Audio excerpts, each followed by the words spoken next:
बोल वृंदावन बांके बिहारी लाल की जय। समस्त श्रोतागण, आज पुनः अपने निवास स्थान फरीदाबाद में श्रीमद् भागवत गीता के 5वें अध्याय का पाठ कर रहा हूं। आप सभी लोगों से आग्रह है कि आइए श्रीमद् भागवत गीता के पाठ का श्रवण, कीर्तन और मनन करते हैं। सभी लोग प्रेम से बोलिए वृंदावन बांके बिहारी लाल की जय। श्रीमद् भागवत ओम अथ पंचमोऽध्याय। अर्जुन उवाच संन्यासं कर्मणां कृष्ण पूर्णयोगं च संससि यक्षे यत् एतयोरेकं तन्मे ब्रूहि सुनिश्चितम्। अर्जुन बोले, हे कृष्ण, आप कर्मों के संन्यास की और फिर कर्म योग की प्रशंसा करते हैं, इसीलिए इन दोनों में से जो मेरे लिए भली भांति निश्चित कल्याणकारक साधन हो उसको कहिए। श्री भगवान उवाच संन्यास कर्म योगश्च निःश्रेयस्कार बुभौ तस्योष्ट कर्म संन्यास सात कर्म योगो विशिष्यते। श्री भगवान बोले, कर्म संन्यास और कर्म योग ये दोनों ही परम कल्याण के करने वाले हैं, परंतु उन दोनों में भी कर्म संन्यास से कर्म योग साधन में सुगम होने से श्रेष्ठ है।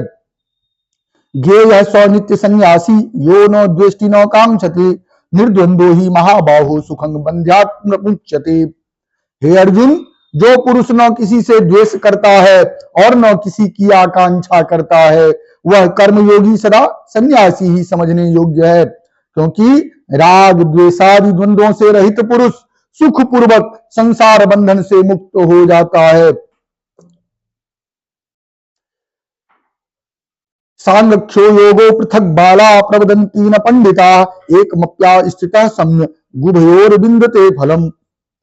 उपयुक्त संन्यास और कर्म योग को मूर्ख लोग पृथक पृथक फल देने वाले कहते हैं, न कि पंडित जन, क्योंकि दोनों में से एक में भी सम्यक प्रकार से स्थित पुरुष दोनों के फल स्वरूप परमात्मा को प्राप्त होता है। यत् सांख्ये प्राप्यते स्थानं तद्योगैरपि गम्यते एकं सांख्यं च योगं च यः पश्यति स पश्यति। ज्ञान योगियों द्वारा जो परम धाम प्राप्त किया जाता है, कर्म योगियों द्वारा भी वही प्राप्त किया जाता है। इसीलिए जो पुरुष ज्ञान योग और कर्म योग को फल रूप में एक देखता है, वही यथार्थ देखता है। संन्यासस्तु महाबाहो दुःखमाप्तुम योगतः योग युक्तो मुनिर्ब्रह्म नाचिरेनाधिगच्छति। परंतु हे अर्जुन, कर्म योग के बिना संन्यास अर्थात मन, इंद्रिय और शरीर द्वारा होने वाले संपूर्ण कर्मों में कर्तापन का त्याग प्राप्त होना कठिन है, और भगवत स्वरूप को मनन करने वाला कर्मयोगी पर ब्रह्म परमात्मा को शीघ्र ही प्राप्त हो जाता है। योग युक्तो विशुद्धात्मा विजितात्मा जितेन्द्रिय सर्वभूतात्म भूतात्मा कुर्वन्नपि न लिप्यते। जिसका मन अपने बस में है, जो जितेंद्रिय एवं विशुद्ध अंतःकरण वाला है और संपूर्ण प्राणियों का आत्म रूप परमात्मा ही जिसका आत्मा है, ऐसा कर्म योगी कर्म करता हुआ भी लिप्त नहीं होता। नैव किंचित करोमीति युक्तो मन्येत तत्त्वविता पश्यंच शृण्व अस्पृशिंघिन्न श्रृंगच्छन् पंचस्वन् प्रलपन्य सृजन गृहन्नु अन्निशिन्निमिषन्नपि इंद्रियाणि इंद्रियार्थेषु वर्तन्ति इति धारयन्। तत्व को जानने वाला सांख्य योगी तो देखता हुआ, सुनता हुआ, स्पर्श करता हुआ, सूंघता हुआ, भोजन करता हुआ, गमन करता हुआ, सोता हुआ, श्वास लेता हुआ, बोलता हुआ, त्यागता हुआ, ग्रहण करता हुआ तथा आंखों को खोलता और मूंदता हुआ भी सब इंद्रियां अपने अपने अर्थों में बरत रही है। इस प्रकार समझकर निसंदेह ऐसा माने कि मैं कुछ भी नहीं करता हूं। ब्रह्मण्याध्याय कर्माणि संगं त्यक्त्वा करोति यः लिप्यते न स्वपापेन पद्य पत्र मीमांसा। जो पुरुष सब कर्मों को परमात्मा में अर्पण करके और आसक्ति को त्याग कर कर्म करता है, वह पुरुष जल से कमल के पत्ते की भांति पाप से लिप्त नहीं होता। कायेन मनसा बुद्ध्या केवलैरिन्द्रियैरपि योगिनः कर्म कुर्वन्ति संगं त्यक्त्वा शुद्धये। कर्म योगी ममत्व बुद्धि रहित केवल इंद्रिय, मन, बुद्धि और शरीर द्वारा भी आसक्ति को त्याग कर अंतःकरण की शुद्धि के लिए कर्म करते हैं। युक्त कर्म फलं त्यक्त्वा शांतिमाप्नोति नैष्ठिकीम् अयुक्त कामकारेण फले शक्तो निबध्यते। कर्मयोगी कर्मों के फल का त्याग करके भगवत प्राप्ति रूप शांति को प्राप्त होता है और सकाम पुरुष कामना की प्रेरणा से फल में आसक्त होकर बंधता है। सर्व कर्माणि मनसा संन्यस्यास्ते सुखं वसे नव द्वारे पुरे देवी नैव कुर्वन्न कारयन्।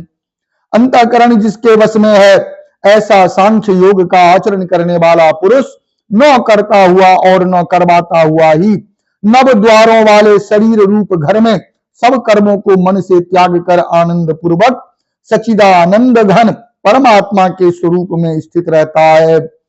न कृतित्वं न कर्माणि लोकस्य सृजति प्रभो न कर्म फल संयोगं स्वभावस्तु प्रवर्तते। परमेश्वर मनुष्यों के न तो कर्तापन की न कर्मों की और न कर्म फल के संयोग की ही रचना करते हैं, किंतु स्वभाव ही बरत रहा है। नादत्ते कस्यचित् तत्पापं न चैव सुकृतं विभो अज्ञाने नावृतं ज्ञानं तेन मुह्यन्ति जन्तवः। सर्वव्यापी परमेश्वर भी न किसी के पाप कर्म को और न किसी के शुभ कर्म को ही ग्रहण करता है, किंतु अज्ञान के द्वारा ज्ञान ढका हुआ है, उसी से सब अज्ञानी मनुष्य मोहित हो रहे हैं। ज्ञानेन तु तद्ज्ञानं येषां नासीतमात्मनः तेषामादित्यवन् ज्ञानं प्रकाशायति तत्परम्। परंतु जिनका वह अज्ञान परमात्मा के तत्व ज्ञान द्वारा नष्ट कर दिया गया है, उनका वह ज्ञान सूर्य के सदृश उस सच्चिदानंद घन परमात्मा को प्रकाशित कर देता है। तद बुद्धे सदात्मान अस्तन स्थित तत्परायण गच्छन्त्य पुनरावृत्तिं ज्ञानीर्धुत जिनका मन तद्रूप हो रहा है, जिनकी बुद्धि तद्रूप हो रही है और सच्चिदानंद घन परमात्मा में ही जिनकी निरंतर एक ही भाव से स्थित है, ऐसे तत्परायण पुरुष ज्ञान के द्वारा पाप रहित होकर अपनावृत्ति को अर्थात परम गति को प्राप्त होते हैं। विद्या विनय संपन्ने ब्राह्मणे गवि हस्तनि सुनी चेव स्वपाके च पंडिता समदर्शिन। वे ज्ञानी जन विद्या और विनय युक्त ब्राह्मण में तथा गौ हाथी कुत्ते और चांडाल में भी समदर्शी ही होते हैं। यह सर्गो ये सांसाम्ये स्थितं मन निर्दोषं ही समं ब्रह्म तस्माद् ब्रह्माणि ते स्थिता। जिनका मन समभाव में स्थित है, उनके द्वारा इस जीवित अवस्था में ही संपूर्ण संसार जीत लिया गया है, क्योंकि सच्चिदानंद घन परमात्मा निर्दोष और सम है, इससे वे सच्चिदानंद घन परमात्मा में ही स्थित है। न प्रहिष्यत् प्रियं प्राप्य नोद्विजेत् प्राप्य चाप्रियं स्थिर बुद्धिर सम्मूढ़ो ब्रह्मविद ब्रह्माणि स्थितः। जो पुरुष प्रिय को प्राप्त होकर हर्षित नहीं हो और अप्रिय को प्राप्त होकर उद्विग्न न हो, वह स्थिर बुद्धि संशय रहित ब्रह्मवेत्ता पुरुष सच्चिदानंद घन पर ब्रह्म परमात्मा में एक ही भाव से नित्य स्थित है। बाह्य स्पर्शे स्वशक्तात्मा बिंदयत्यात्मनि यत् सुखम सौ ब्रह्म योग युक्त आत्मा सुख मक्षम यमश्नुते। बाहर के विषयों में आसक्ति रहित अंतःकरण वाला साधक आत्मा में स्थित जो ध्यान जनित सात्विक आनंद है, उसको प्राप्त होता है। तदंतर वह सच्चिदानंद घन पर ब्रह्म परमात्मा के ध्यान रूप योग में अभिन्न भाव से स्थित पुरुष अक्षय आनंद का अनुभव करता है। ये ही संस्पर्शजा भोगा दुख योनय एवते आद्यंतवंतः कौन्तेय नोते सूरम ते बुधा। जो ये इंद्रिय तथा विषयों के संयोग से उत्पन्न होने वाले सब भोग हैं, यद्यपि विषयी पुरुषों को सुख रूप भासते हैं, तो भी दुख के ही हेतु हैं और आदि अंत वाले अर्थात अनित्य हैं। इसीलिए हे अर्जुन, बुद्धिमान विवेकी पुरुष उनमें नहीं रमता। शक्रोति है यह सोढ़ुं प्राक शरीर विमोक्षणात् काम क्रोधोद्भवं वेगं सयुक्त सुखी नरः। जो साधक इस मनुष्य शरीर में शरीर का नाश होने से पहले पहले ही काम क्रोध से उत्पन्न होने वाले वेग को सहन करने में समर्थ हो जाता है, वही पुरुष योगी है और वही सुखी है। योऽन्तः सुखोन्तरात्मा अस्थान्तर ज्योतिरेय सो योगी ब्रह्म निर्वाणं ब्रह्म भूतोऽधिगच्छति। जो पुरुष अंतरात्मा में ही सुख वाला है, आत्मा में ही रमन करने वाला है तथा जो आत्मा में ही ज्ञान वाला है, वह सच्चिदानंद घन पर ब्रह्म परमात्मा के साथ एक ही भाव को प्राप्त सांख्य योगी शांत ब्रह्म को प्राप्त होता है। लभन्ते ब्रह्म निर्वाण मृष्य चिन्कल्मषा हिन्वेधा यतात्मान सर्वभूति ते रता। जिनके सब पाप नष्ट हो गए हैं, जिनके सब संशय ज्ञान के द्वारा निवृत्त हो गए हैं, जो संपूर्ण प्राणियों के हित में रहते हैं और जिनका जीता हुआ मन निश्चल भाव से परमात्मा में स्थित है, वे ब्रह्मवेता पुरुष शांत ब्रह्म को प्राप्त होते हैं। काम क्रोध वियुक्तानां यतीनां यच्चेतसाम अभितो ब्रह्म निर्वाणां वर्तते विदितात्मनां। काम क्रोध से रहित जीते हुए चित्त वाले परम ब्रह्म परमात्मा का साक्षात्कार किए हुए ज्ञानी पुरुषों के लिए सब ओर से शांत पर ब्रह्म परमात्मा ही परिपूर्ण है। अस्पर्शान कृत्वा बहिर्वांश्चक्षुश्चैश्चवान्तरे भ्रुवो प्राणपानो समो कृत्वा नासभ्यन्तरचारिणो यतेन्द्रिय मनोबुद्धिर मुनिर मोक्ष परायण विजेतक्षा भय क्रोधो यह सदा युग मुक्त एव सब। बाहर के विषय भोगों को न चिंतन करता हुआ बाहर ही निकलकर और नेत्रों की दृष्टि को भ्रिकुटी के बीच में स्थित करके तथा नासिका में विचरने वाले प्राण और अपान वायु को सम करके जिसकी इंद्रियां मन और बुद्धि जीती ही है, ऐसा जो मोक्ष परायण मुनि परमेश्वर के स्वरूप का निरंतर मनन करने वाले इच्छा भय और क्रोध से रहित हो गया है, वह सदा मुक्त ही है। भोक्तारं यज्ञ तपसां सर्वलोक महेश्वरम सुहृदं सर्वभूतानां ज्ञात्वा मां शांति मृच्छति।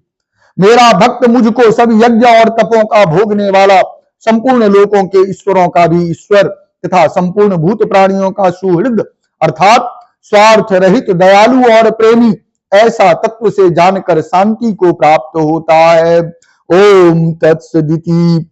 श्रीमद्भागवत गीता सुपनिषत्सु ब्रह्म विद्यायां योग शास्त्रे श्री कृष्ण अर्जुन संवादे कर्म संन्यास योगो नाम पंचमोऽध्यायः। इस प्रकार श्रीमद्भागवत गीता के 5वें अध्याय का समापन होता है।